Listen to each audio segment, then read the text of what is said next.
Okay, in this video I want to teach you how to get razor sharp focus, just like the picture you're looking at right here. This picture is a girl named Vicky. I took this picture. What gave me the inspiration for this picture is the NFL is becoming sissy, you know, so I wanted to take a picture of a girl to see what a girl looked like playing football, and that's how I kind of got the inspiration for this picture. But besides the point, when I was taking this picture, I wanted to make sure, you know, she was nice and dirty, and I showed everything with all the pores and the dirt, and I was able to do that with this image right here, but making sure I get razor sharp focus. So I'm gonna teach you how I did that. Now you probably already know these steps, but this is just what should you say, a recap, a refresher. Yeah, just a refresher. So let's try it. Okay, number one, I'm sure you already know this, get a tripod. You need a tripod. The key to sharp images is a steady camera. A tripod does that. Okay, number two, tuck in your elbow if you don't have a tripod. You know, just bring your elbow into your body. It helps immobilize your arm, and your arm has a little bit of movement. You know, your arm becomes a tripod. Okay, number three is shutter speed. Make sure you are shooting at a shutter speed that's equal or greater than your focal length. So for instance, if you're shooting at 50 millimeters, make sure your shutter speed is set at 50 millimeters or above. Shooting at 200 millimeters, and you're gonna have a lot of camera shake that's shooting at 200. Make sure your shutter speed is at least 200. I'll probably go 250 with that one. Okay, number four. A lot of people don't say this, but make sure there's enough light on your subject. Now, the light doesn't really help your camera focus, but what it does is when your subject is lit right, it appears to be crisp. It looks good. It just looks crisp. You can see everything. So make sure you have enough light on your subject if you're trying to get an image like this one. Okay, number five, don't move when you press the shutter. Very simple, but you know, I do see a lot of people, they kind of, you know, you see that camera going down every time they're pushing the shutter. So, you know, a nice firm, you know, keep your finger on the shutter and just a nice, you know, if you got a nice camera, a nice DSLR, the shutter button should press with ease. So there really shouldn't be any camera shake.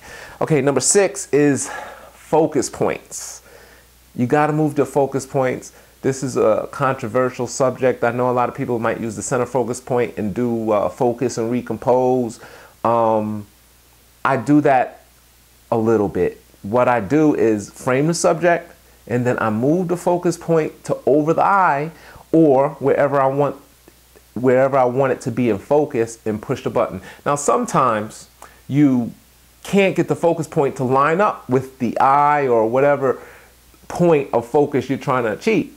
So at that point, what you want to do is just get the focus point as close as possible to that point, and then recompose and shoot. Most likely when you recompose, you're barely moving the camera, you know, just a little bit, and shoot it that way. But if you must, if you're really trying to get super sharp without focus and recomposing, just back up a little bit, zoom out, move that focus point over the point, most likely the eye, and shoot. And just when you get in post, crop it back to where you need it to be. And that's what I do a lot. With cameras being 24 megapixels plus, cropping is no problem, okay? And the last one is the sweet spot. Now, every lens has a sweet spot. Now, a lot of people like shooting wide open, so if you're shooting with a 2.8 lens, the sweet spot is not 2.8. Usually the sweet spot is about 2 stops greater than that, so that will make it 5.6. So you want to shoot, I should say you don't want to shoot wide open. Do not shoot wide open. Shoot at, if you have a 2.8 lens, shoot at 4.0 or 5.6. And the one way to find out what your lens sweet spot is to do a test. Put your camera on a monopod, get a stationary subject, shoot wide open, 2.8. If your lens is a 2.8, then shoot at 4, and then shoot at 5.6. Bring the images in Lightroom and see which one looks clearest to you. And most likely, it's not the 2.8. And those are my tips to get razor sharp focus. And it takes a lot of practice. You know, and most of that practice is just being steady. Just steady, nice, slow movements. Even if you're focusing and recomposing, you know, you really got to make sure you're not leaning in, moving back, leaning in. You kind of got to always move left to right and keep your subject on that same focal plane. Okay, that's my tip. If you like this video, like it. I appreciate that. And subscribe. Yeah, subscribe, and I can come back to you, and you'll be the first to know when I make another video just like this. EMIP out.